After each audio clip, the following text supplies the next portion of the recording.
Welcome back, everyone, to the 38th edition of Unspun with Jan Irvin and Joe Atwill. And today we're going to be having another fantastic and interesting discussion because we're going to be talking about stuff that's actually sort of in the life that the two of us lead, because we often have confrontations with people who provide criticism of what we do, our work. Some of it is real and some of it is not.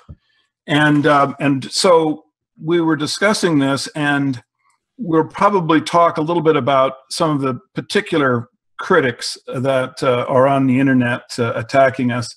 But I actually have a more hopefully lofty goal for this show, which is that I hope that we can suggest some protocol for all of this. You know, the alt media, as it's called, is getting bigger and bigger, and unfortunately it's in chaos. There are many individuals that are agents, I believe, and I think Jan would agree with that, that infiltrate and infest. In fact, Joe, I think we should call this episode Counterintelligence in Alt Media. Okay. But there are a lot of criticism that takes place, which is simply because, which is inappropriate and creates unnecessary chaos. And so one of the things that we'll also be discussing is just the idea of whether or not it's possible to create a protocol that people who bring ideas into the alt media would be able to engage and see if they can resolve the issues that they have without making use of the internet to do so. So anyway, Jan, two really different subjects, but what should we discuss first? The counterintelligence side? Yeah, I think it would be good to just dive right into that because... Well, you suffer from that, I know. You suffer from that a lot. There's a lot of counterintelligence that comes your way. It has for years. Well, what about you? Do you get a lot of it your direction? I think so. I mean, it's very hard to tell. I think a lot of it... It's hard to weed out the willful dupes from the agents. Yeah, and it's only recently that there have been some individuals whose attacks have been basically gaining some traction in the internet. So in that case, I'll step in and respond to them. But what I have found to be the best case is simply to ignore individuals that bring sophistry against you. In other words, if they have real criticism, if the criticism comes up to just the level of where it makes sense to me, I'm interested in it and I want to, engage that individual. Absolutely. If it's just something that, it's like recently I had an exchange with an individual that part of the criticism was that I would potentially off him because the criticism he was going to bring against me was so powerful that in order to protect my reputation, I needed to, he was saying, if anything happens to me, look at this guy, look at Atwill, because this is where it could be coming from. And then I had a debate in which the criticism was revealed, and it was just, pitiful. And so, that was a mistake. I really shouldn't have responded. And the way I wanted, my sense of how to deal with the future is say, look, if you have really good criticism of something that Jan has said or I have said that is incorrect, is either it is factually or in the reasoning is incorrect, then the first step is to bring it in writing to our website. Well, you just email us, and the first thing that you do is quote the error. Right. First thing, quote the error, quote what we actually said. Then bring a citation that shows that we're wrong and how we're wrong. And then we'll accept it if you're contacting us and saying, I've taken LSD 500 times and you're wrong because you've never tried drugs before, which Joe and I have both, I'm a former ethnobotanist. I've tried these things hundreds of times, I haven't done hundreds of times, but I've certainly taken drugs. And Yeah, and you've taken LSD. We've both taken LSD. I've taken LSD. I've taken marijuana. I mean, at least, you know, rather than making up circumstantial ad hominem attacks or lies against us, you know, quote the errors, bring them to our attention, bring a citation that we can fact check and go over it together, and we'll be happy to review that. But, you know, if you're just, you know, out there and you're upset because what we've said causes cognitive dissonance for you and makes you feel uncomfortable, well, maybe you need to sit with that for a while and think if, you know, if you're really upset with us because what we're saying is untrue, or just because it causes you discomfort, because if what we're saying is true, means that you were fooled. So rather than name calling and finding attacks to hurl at Joe and I or Hans or Steve, etc., find, you know, real errors in our work. I don't have a problem with somebody finding an error and approaching me and saying, hey, and in this paper, you have an error here. All of the citations are there. Check the work. You know, Joe and I do our best to cite everything. In the videos on my website and the video interviews, I do my best to cite everything on screen. You know, so if there are errors, just approach us. But, you know, what we see is these are the willful dupes that get caught into it. And then there is a second category of people that I'm just going to straight out call counterintelligence. And these people like to hide with those who get duped because it's an easy cover for them. And they can go in and they can incite those who are duped and keep them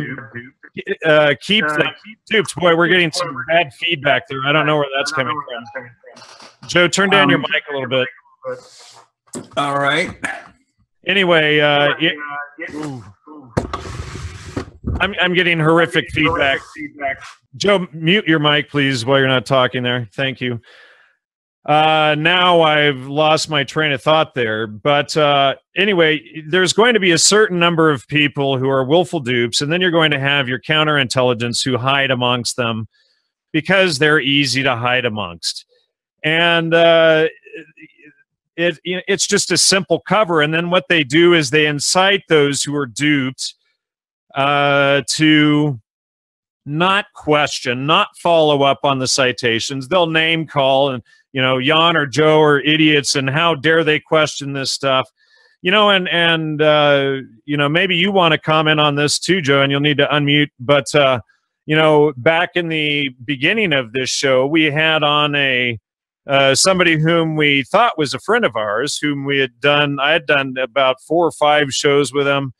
But his name is, you're going to need to turn down your mic level there, Joe. His name is Professor Daryl Hamamoto. And recently, he has been out and he is slandering me, making false accusations that I work for the Pentagon, saying that I have, you know, working with this guy, Douglas Duane Dietrich, that actually is the same guy who filed the false copyright claims in my videos with Steve Outram. But they're confusing me somehow with Godlike Productions. But Hamamoto is now out claiming that I am being paid by the Pentagon. And then they make all of these false accusations and then skip to, you know, trying to guilt association me with these Godlike Productions people and how they're dirty. So therefore I am. And then Dietrich sets up the conversation like Daryl Hamamoto had to break away from his association with Joe and I. You know, and Hamamoto, you know, it takes, but, you know, we haven't even talked to the guy since December. So it's been 9 months, you know, so, and then suddenly he's out spreading all of this propaganda about us and saying all of our work on the music industry is wrong. My series with Hans, Music, Mind Control, and Psychobiology is wrong. All of the work on Burning Man was wrong. It's all just ancient history and it doesn't matter.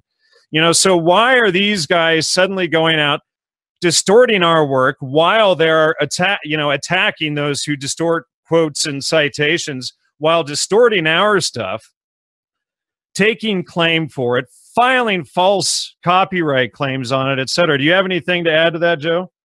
Sure. A couple things. First, you need to get close. Now your mic's a little bit low there. Okay. How's that sound? Better. Okay. I reduced the sound. Well, but the thing with Daryl was odd in that, you have an interaction with an individual that goes on for quite a while, number of interactions with Daryl. And at no point in any of the actual interactions with him did he bring up any of these issues, even though basically these subjects had been covered. And so you might want to turn it up just a little more. Sorry, Joe. Now you muted yourself. How's that? Can you hear me now? Yeah. All right. So I didn't like the fact that Daryl wouldn't actually communicate with us directly. Oh, sure. Yeah, they see this was the problem, and this is what and you and I had talked about this several times over the last 8 months or so, and I would see Daryl around, saying, "Oh, the Beatles had nothing to do with MI6, etc." And meanwhile, he's totally misrepresenting your and my arguments that we did in our shows together. Yeah, and I would just say that if this goes to the protocol of what I call the alt media. The alt media is completely wild. It's the wild west of information, and it has to be like that because it has to be free. In other words, the media that it is attempting to overcome is a controlled media. It's a propaganda media. And so the freedom that the alt media engages with is absolutely necessary.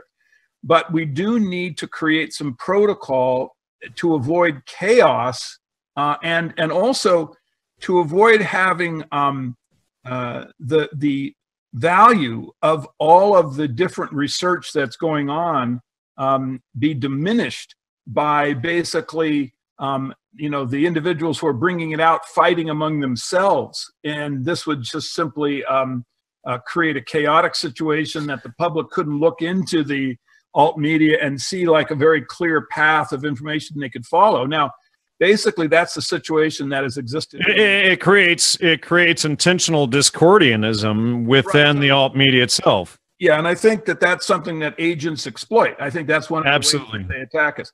But what we need to do and what can be done is develop some protocol. And one of them is simply be rational.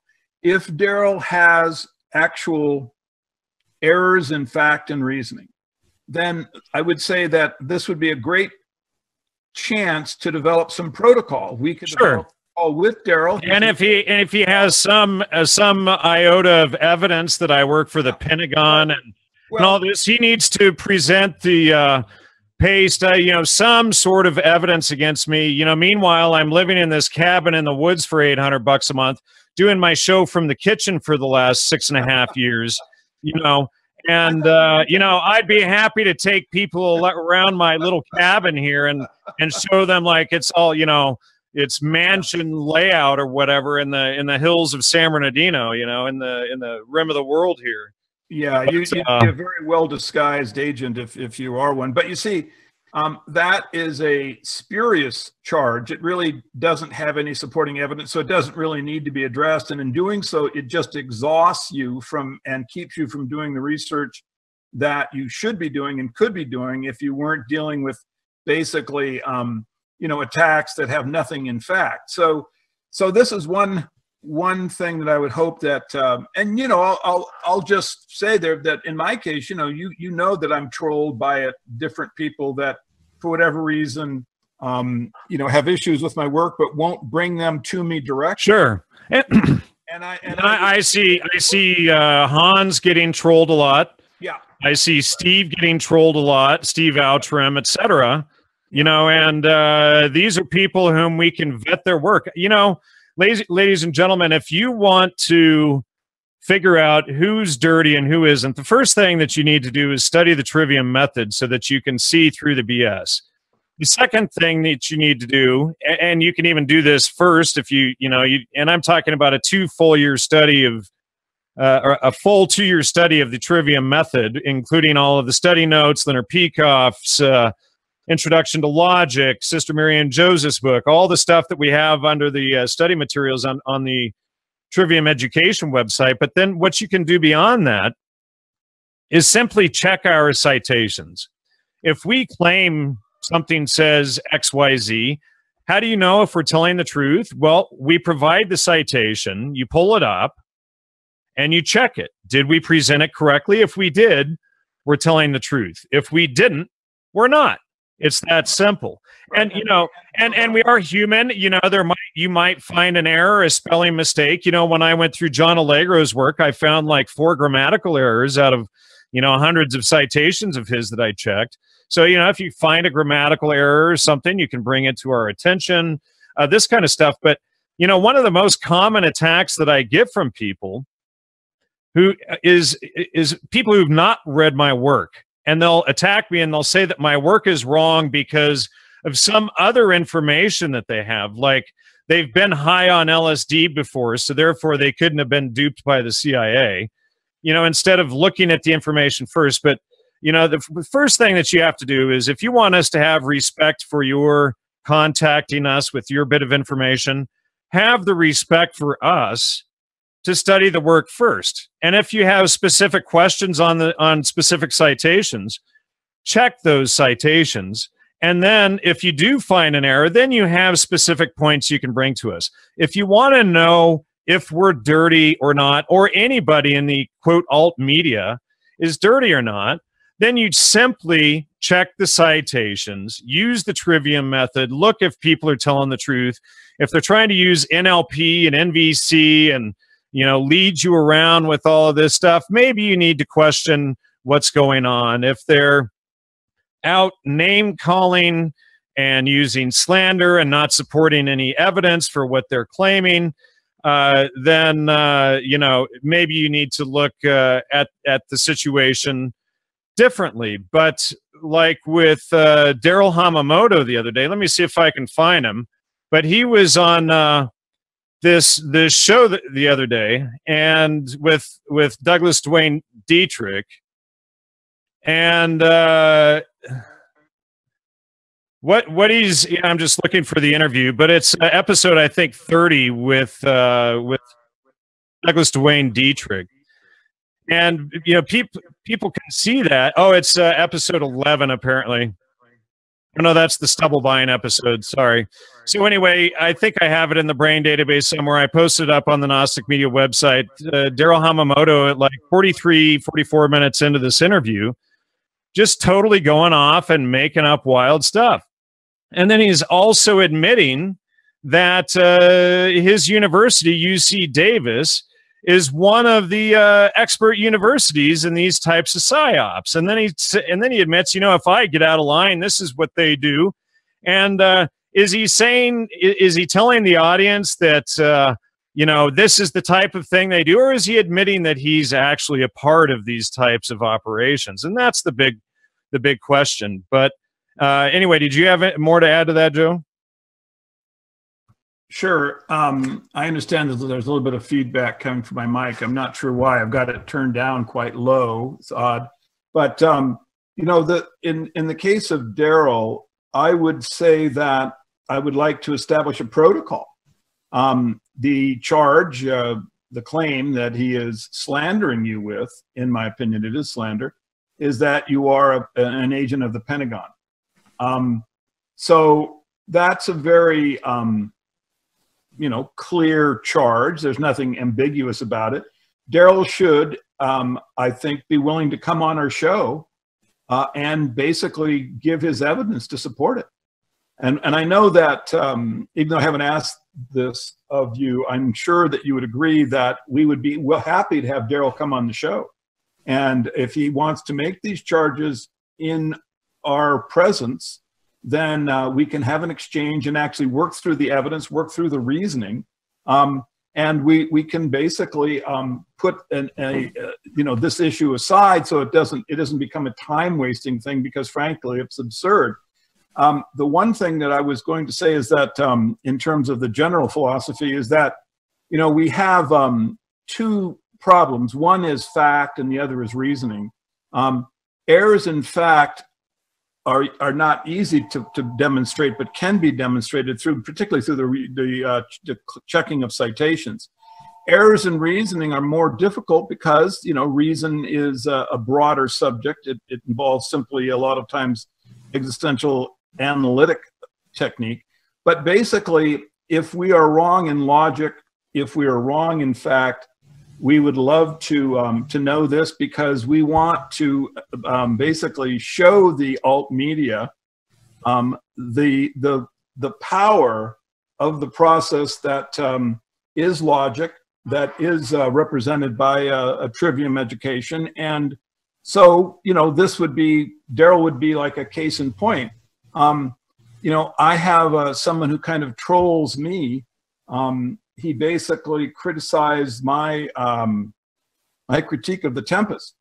And there is absolutely no doubt in my mind that he had never read my critique, because if had he done that, he would realize that it's grounded in the analysis I did of both Shakespeare and Caesar's Messiah, which are both so unique and arcane that they'd be impossible to find some kind of way that my Tempest analysis was, you know, was based upon his, and I hadn't given him citation. He was making the charge that he had done some analysis. And you're talking about Jay Dyer, is that correct? And that I had plagiarized his analysis.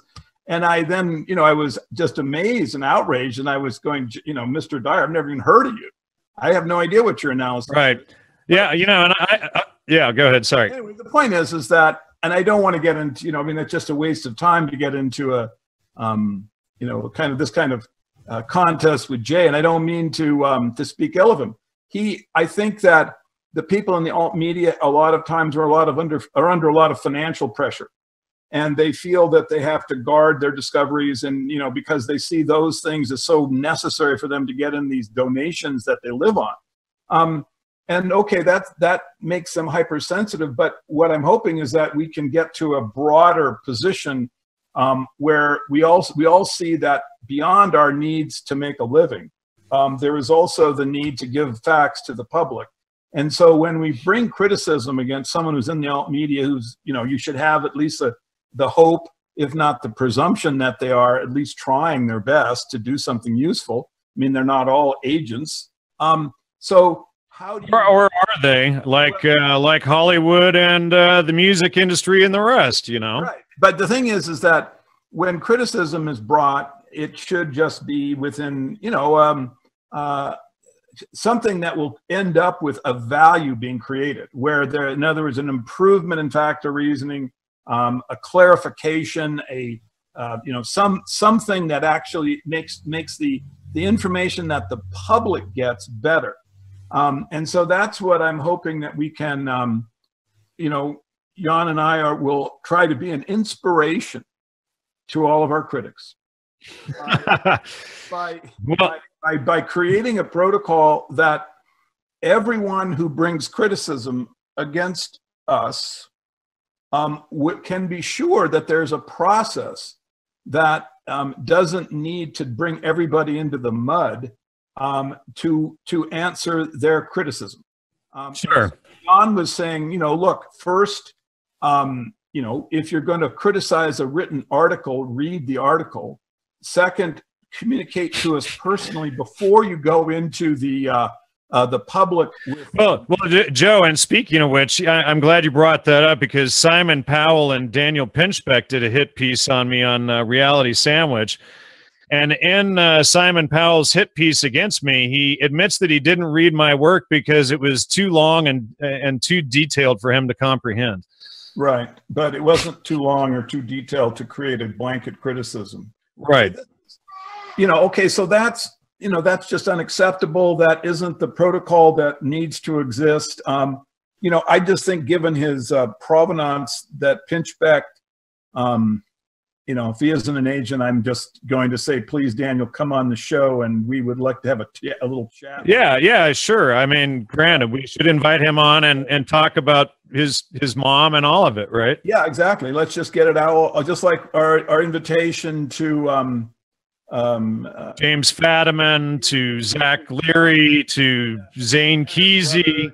Yeah, like, you know, so that's the thing, is that we're just big-hearted and fair-minded people. And so if you have a criticism, please understand that We will respond to critique that come in emails. Error in fact and reasoning, man, we are going to be all over that and give you an honest response. If there is real grounds for it, then come on the show. We have an open invitation to. We've got so many people. I mean, like Gloria Steinem has one. Zane Kesey has one.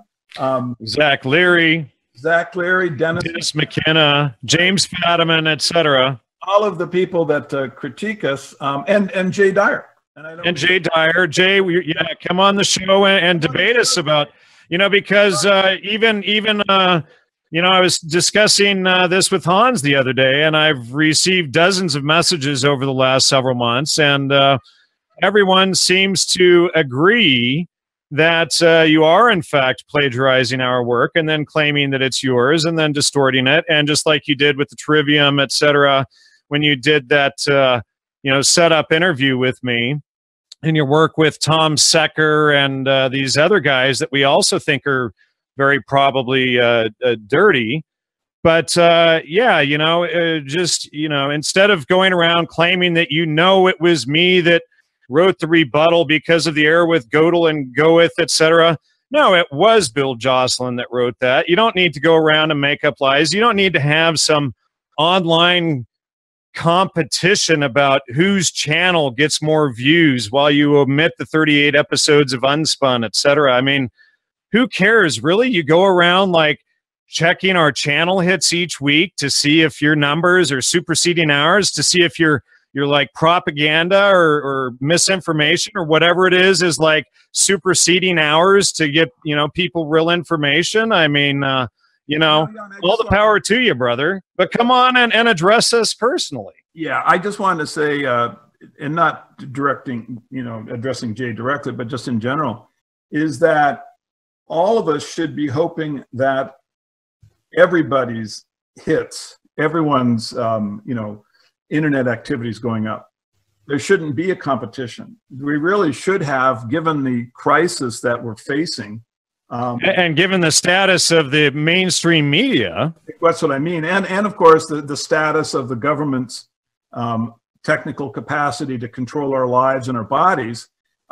We really do need to take the issue seriously. And we really do need to have a kind of altruism concerning our own, attempts to dominate the airways. When people plagiarize my stuff, Jan, I never complain. And you can imagine with like Caesar's Messiah. I mean, just like take, for example, the concept lifetime actor. I was listening to this guy in another forum. He's giving an online lecture, and he used the expression lifetime actor. He didn't cite me as right. Well, and I'm hearing that term starting to pop up everywhere. So kudos to you. And I'm also hearing my term suggestogen starting to get used everywhere. And exactly, I've heard both. So the thing is, I don't complain. I think just the opposite. This is exactly the point. We are trying to create terminology with that the public can use to help evaluate what is going on in their lives. We need these references. The mainstream media and the dominant culture will not create. They will give you expressions like conspiracy theory that will bend your mind in the wrong direction.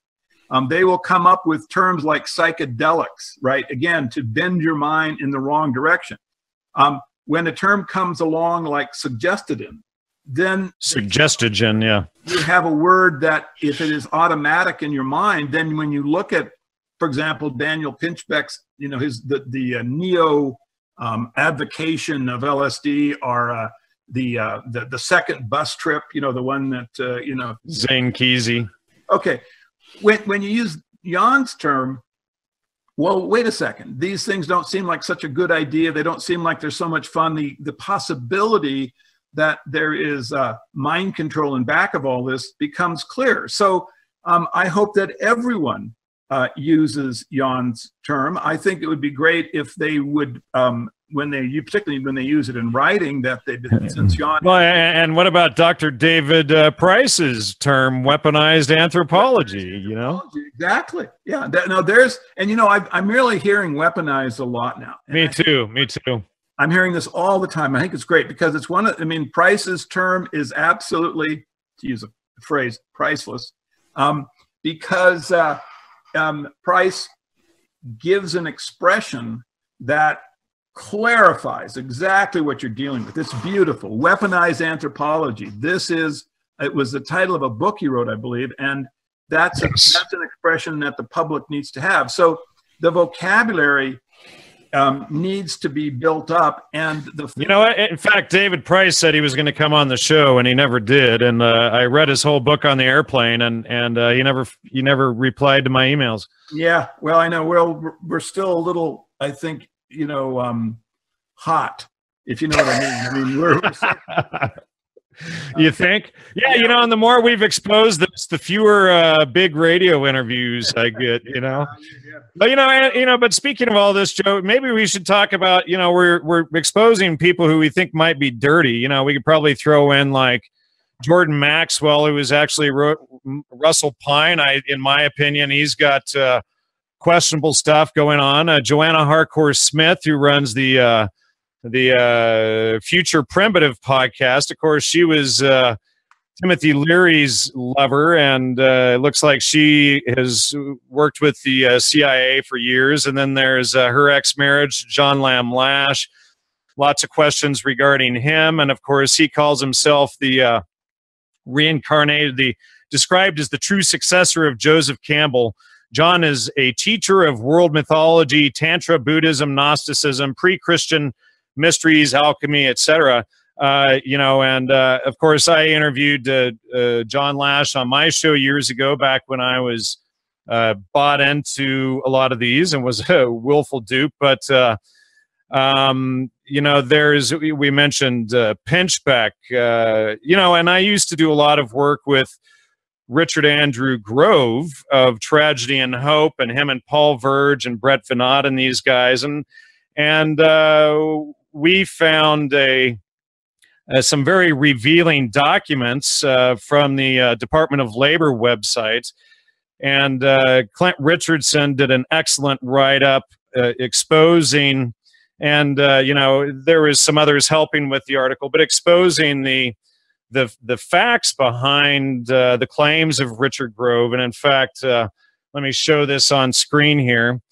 And let's see. And Clint's website is Reality Blogger, and it's the article is Spin Job: The Odd Case of Richard Andrew Grove. And I think that is an excellent article to, you know, begin to see, you know, how alt media can be tricksters. And here, Richard Grove, this guy I had worked with for many years, apparently made up, at least by the court records and everything we've compared. We compared the judge's decision to his own claims and his own videos and found them very contradictory.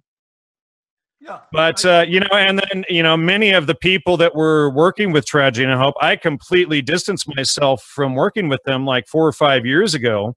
And there was a lot of shenanigans going on, in my opinion, that I don't need to go into. But I think that this article and what the judge had to say, and comparing that to Grove's own claims, speaks for itself, you know. And there's a lot of others that I have questions about in the alt media, but I think there are some good ones. I just mentioned Clint Richardson. I suspect that he's legit.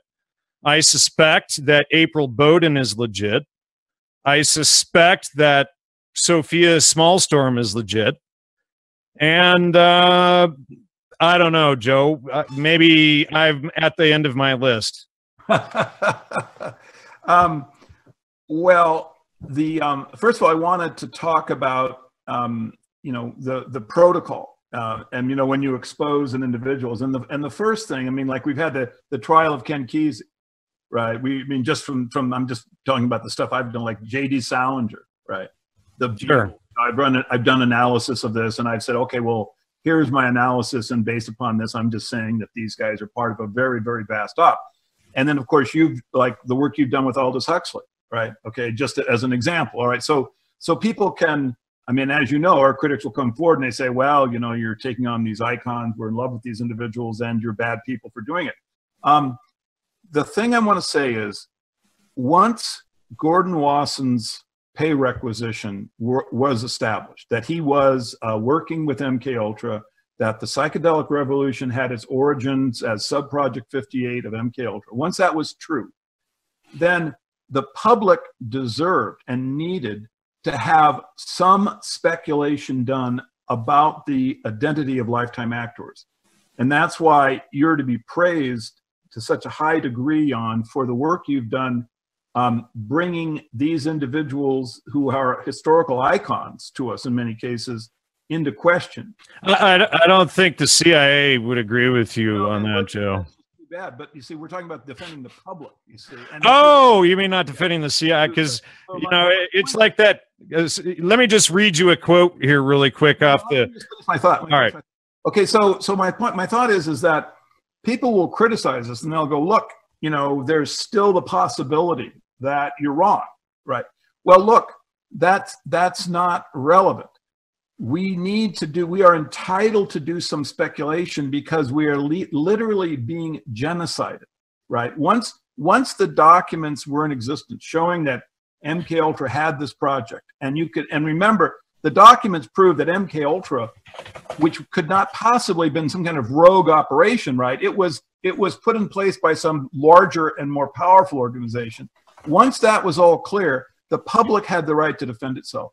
So if people are upset about the fact that we're exposing icons, well, look at the other side of the coin. Look at what we're trying to do. We're trying to defend the public. So that's my thought.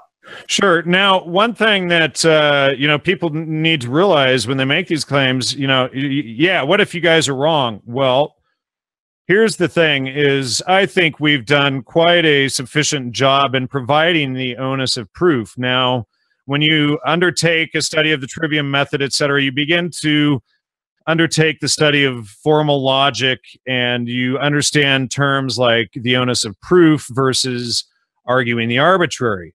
Now, again, if you think we're wrong, provide the evidence that we are wrong so that we can look at it. Don't just name call and distort the work like, you know, the person that you had on your other show with Jerry, but, you know, present the actual citations and work. Don't distort it. Don't take it out of context.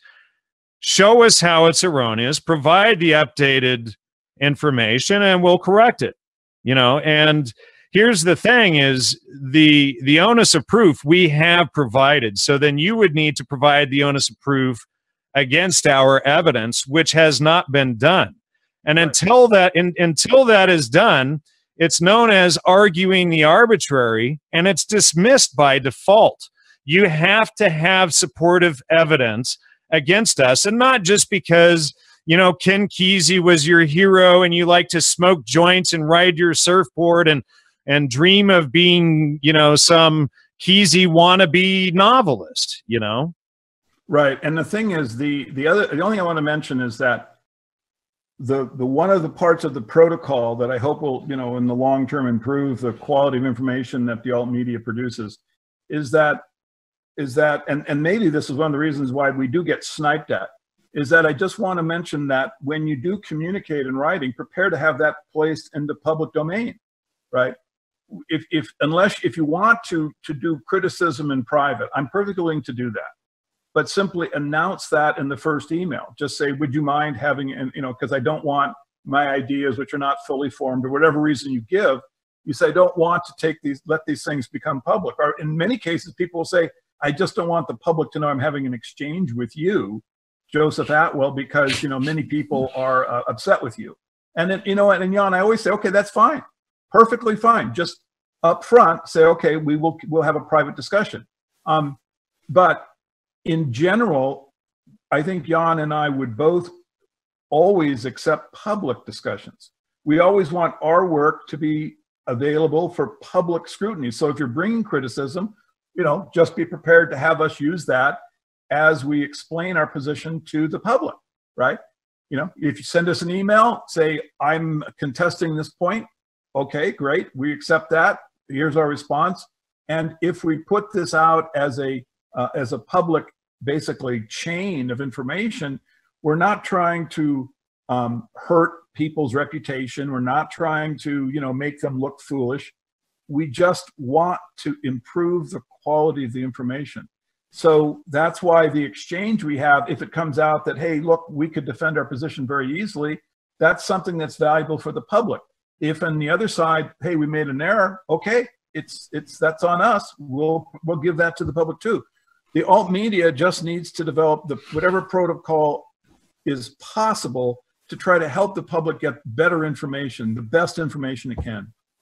Now, what I would like to do, Joe, is play a little clip from the show with Douglas Duane Dietrich and Daryl Hamamoto. I'm going to play like a minute or two of it. I'm dying to hear this. Actually. Okay, here we go. Truly disturbed people out there who take everything and they run with it and they pervert it, they misquote it, and that's what you will notice sometimes. Yeah, whoa, all of it. I work at a university that specializes in that type of program. Well, tell us about that. They're very selective about it. They'll let themselves slide, but for someone like me, if I go off the script, off of their script, I'm in trouble. I'll give you one example. I said that the books by Barack Hussein Obama, Barry Soetoro, were ghost written. And this one woman reported me. She said, this guy's crazy. He says that books are written by ghosts. Right. So not only is there insanity there, but there's also a great deal of mental retardation involved. She had never heard the idea of a ghostwriter. Well, that's where we're at. I'm dealing with that. She's a UC student. This is a UC student. Yeah, well, this is where we'll go into our mutual gang stalkers. Then my gang stalker, the primary one, whose net worth is $70 million, is Stephen Outram, and he does that with just an endless amount of bile and vitriol that he puts on the net. And what he sponsors is Jan Irvin and his Gnostic Media. Now, I understand you were on there for a while, and when you decided to come onto my program, they were trying to discourage yourself from doing so, and we basically began to take over your Facebook timeline. And this is something that we'd like to hear more about, your experiences with breaking away from that individual and his controlled media outlet. It wasn't even didn't even take much effort to call it a breakaway. I just unfriended these people. I think his handle in Facebook is also Dotorg, right? That is correct. Yeah. And there's some monkey face avatar there with a little World War I pilot's helmet. Yeah. Which was suspicious to begin with. But my Facebook is open to the public. But I unfriended him, I guess the expression goes, as well as some of these other characters. They were mostly on there just to find new story ideas because I'm a font of original insights. And this is how some of these people who talk about, issues that are 50 or 60 years old, right. they need a little bit of refreshing. They're still talking about, the Beatles are a creation of the Tavistock. So I read John Coleman. I read about that. It's never been verified. Oh yeah, Laurel Canyon, the whole counterculture was a creation of the CIA. By the way, if you guys are listening, hey, how you doing? Aloha. So anyway, so these guys are out there, and not only are they mentally ill, but they're probably being financed by some room 335 in the Pentagon or in Langley or something like that. Oh, well, and that's it. Yeah. We can assume that. Yeah, well, we don't need to assume, because basically what happens is they've out and out gone on to outlets right after each other in a row. There's what's called there's what's called the Hillbilly Radio Network, on which somebody who had interviewed myself a few times. There was somebody who was affiliated with a show called The Week in Conspiracy, and then there was somebody who ambushed myself once on the Tavistock Institute. This truly was Tavistock Institute, funded by General Knowledge, the Godlike Productions Forum, and the Godlike Productions have, and you see him trying to guilt me there with Godlike Productions. Hamamoto calls us both insane, outright slander. Right. And they're saying probably funded by the Pentagon, etc. I mean, this is stuff that we could, haul Hamamoto into court for. It's slander. There's just no question about it. But it's just so disappointing. Why don't you get closer to your mic there, Joe? Yeah, I mean, it's just very disappointing because obviously there wasn't any exchange that had anything to do with reason or fact, right? I mean, Hamamoto simply just went after us with insults. It was actually, in my opinion, it was kind of childlike. Daryl basically disgraced himself as a scholar with this approach against us because there's no details. It was just a waste of time. It's not something that I personally would respond to unless I thought that, there was like a groundswell that I had to deal with, that of people who were actually taking that stuff seriously. I think that in that case, the charges are simply so ludicrous that I can't imagine any rational person, getting any sort of value out of it. I would issue an invitation to Daryl. Come on the show, buddy. Think of all of the. Well, Daryl, he was on our show back in December. And come on, guy, let's air our problems.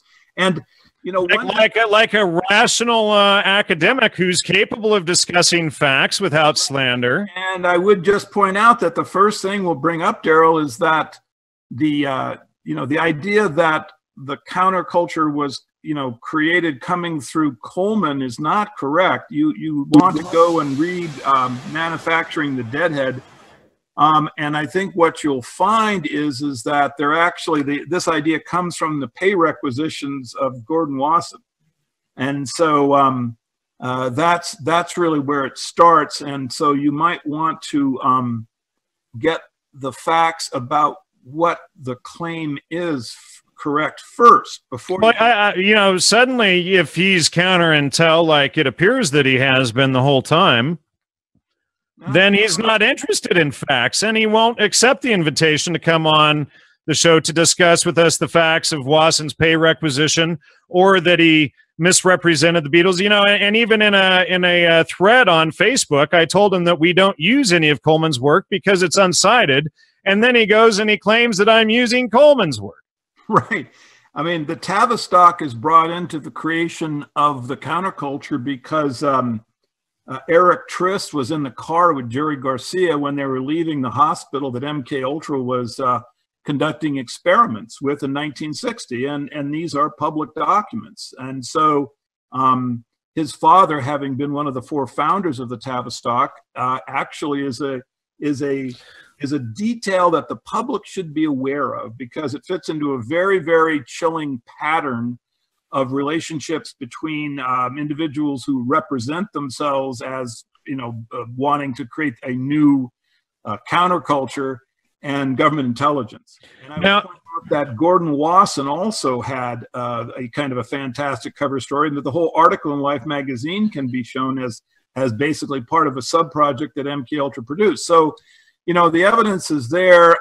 Daryl is basically using the red herring. He's trying to, if you notice how he criticizes us is he cites Coleman and Laurel Canyon, right? Read. Well, right, yeah. He doesn't show any errors in our own work or anything. It's a total red herring. But Joe, there was a situation, and I want to throw this out there, that I have been under the suspicion for about a year, maybe 2 years now, that the majority of your tenured professors are in fact agents or assets, and that this is part of what tenure means, especially in the government-run state schools. And, interestingly, about a year and a half or 2 years ago, I had given Hamamoto a document that I pulled from Yale, from the Charles McLean Andrews archive, that showed Charles McLean Andrews and Gordon Wasson working behind the scenes to inform another historian on the official story he was going to tell. And Daryl's like, wow, this is huge. Andrews was, a huge guy in history. I'm going to take this to the history department here at Davis. And then I'm waiting for him. And then 2 months later, he comes back. Oh, it wasn't important. That's so ancient history. It's in the past. He was a nobody, and then he plays the whole thing down. But, it's pretty damning if one of Yale's leading historians was completely corruptible. And in several of my articles that, and you co-wrote the Manufacturing the Deadhead article. And let me see if that's in there. It's not in that article, but it's I think it's in the first article. Gordon Wasson, the man, the legend, the myth. These conversations that Wasson and Andrews were having behind the scenes. But you know, so there's this whole he befriends us, and then he pretends to support us. He pretended to want to do a lecture with us, a whole seminar, apparently pretended, excuse me, Right. and then kind of beat around the bush and never got anywhere. And then in a quip a couple of months ago on Facebook, he says, "Oh, I was never actually interested in doing that." Right. Well, look, I don't know Daryl that well. He's an internet romance. You know, I mean, I've met him on the internet. We exchange information.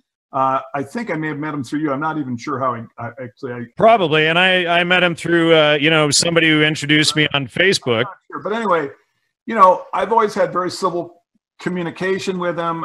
It's very disappointing to just see the, childlike insults that his, his interview descended into. I mean, it's just, if you just stand back and ignore the personalities and just say, well, this guy is supposed to be a professional academic, and then to have charges like, well, you know, the information is coming from a room in the Pentagon. I mean, things like this.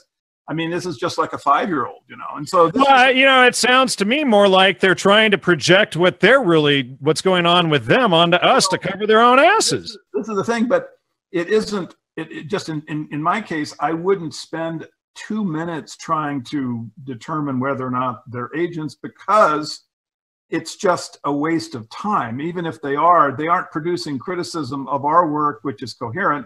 I don't think that many people will respond to it because, as I said, it's so infantile.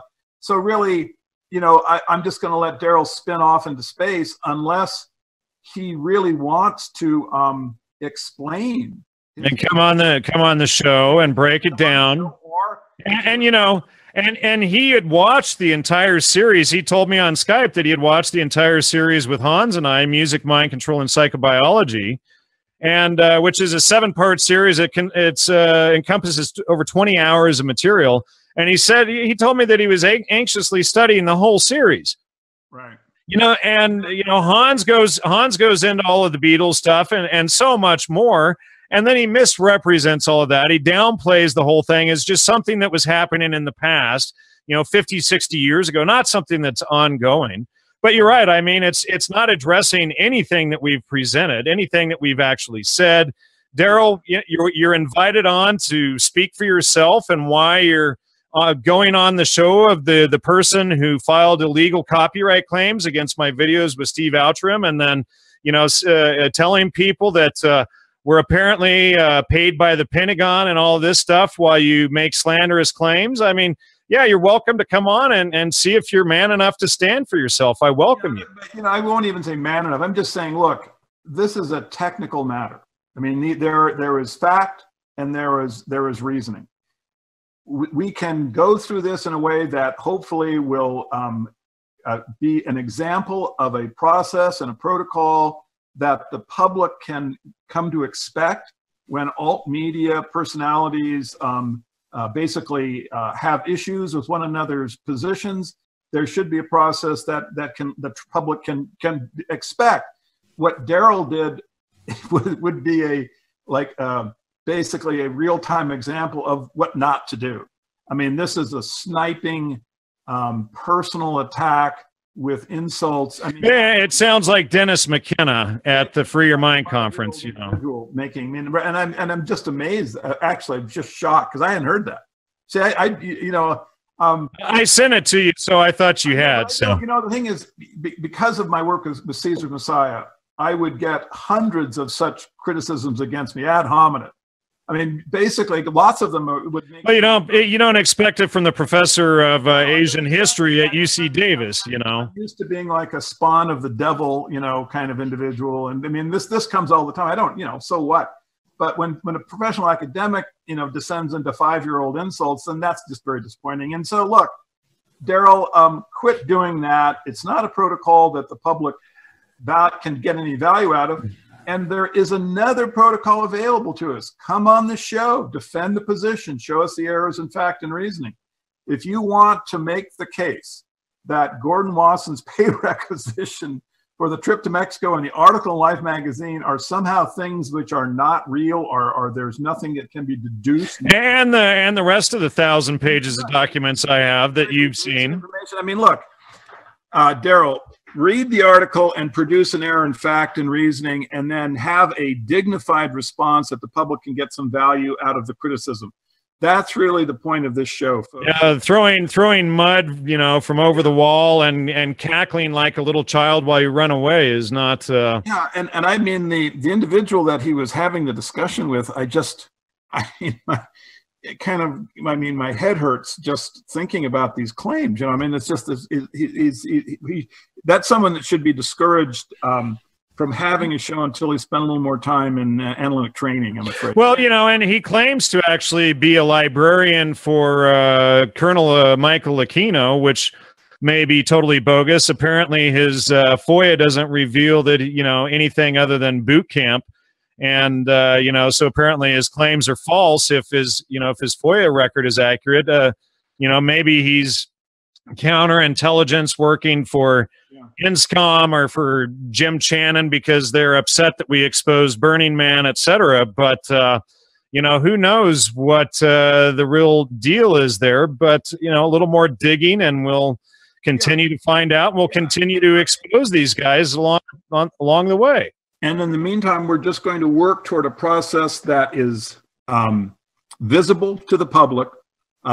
We will attempt to ground it in fact and reason. And we've explained in this episode how to fact check us and how to fact check any of the hosts to make sure, you know, if what they're saying is factual or not. And if they're just making, you know, childish, you know, sandbox name calling, etc., then don't believe it and study the trivia method so that you understand logical fallacies, etc. And then you can identify them when somebody is trying to fool you, including right. Joe and I. Yeah, exactly. And also, you know, please don't be jealous or, you know, perhaps not the right word, but think it's negative that Jan and I are, you know, becoming sort of internet sensations. I mean, maybe it's too strong. I would love to get out of this little house and get a dedicated studio room for the show if anybody wants to help out with that. And I need a whole lot of money for the server under the desk, including $2,000 just for hard drives. So exactly. So we spend a lot. We get very little back, and so please donate. Please donate. And $2,000, please. Yeah, and you deserve that and much more. But anyway, so you know, this is just we're trying to appeal to the public to expect a better process. And when people like Daryl and that host, you know, just vent something which is, you know, not grounded in fact and reasoning and just sort of a vented insult, the public should call them on it. The public should demand better. Everyone can work in a process to get a better, you know, way of getting information to one another. We have this powerful tool now. We can use it. It's not owned completely by the oligarchs. Let's take advantage of it. Let's not, you know, waste time with insults and jealousy and craziness.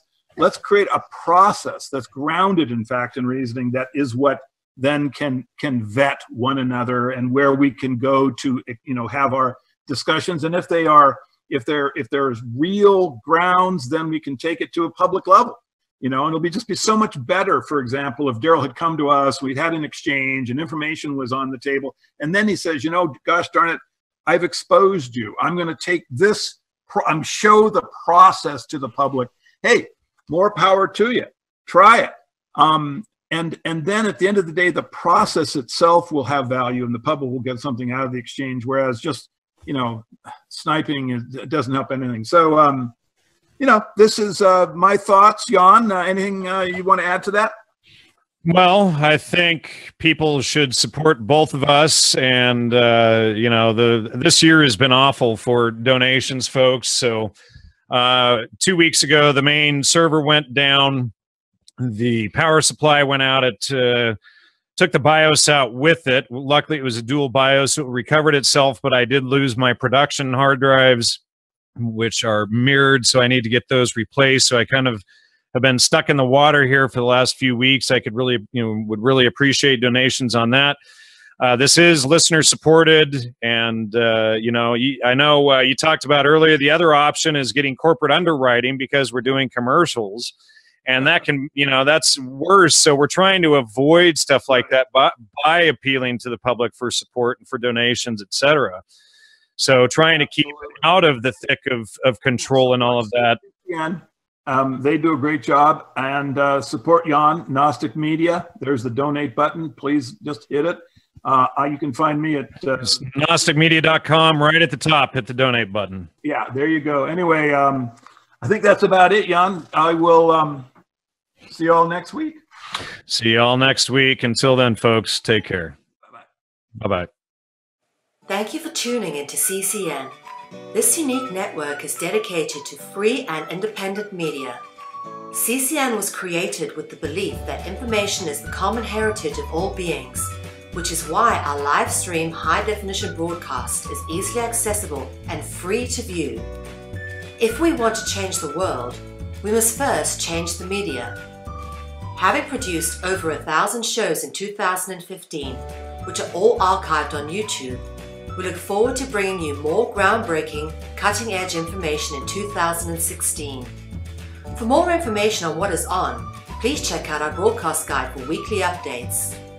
CCN broadcasts in multiple languages and features some key voices of our challenging times who are all in pursuit of a free, fair, just, sustainable world.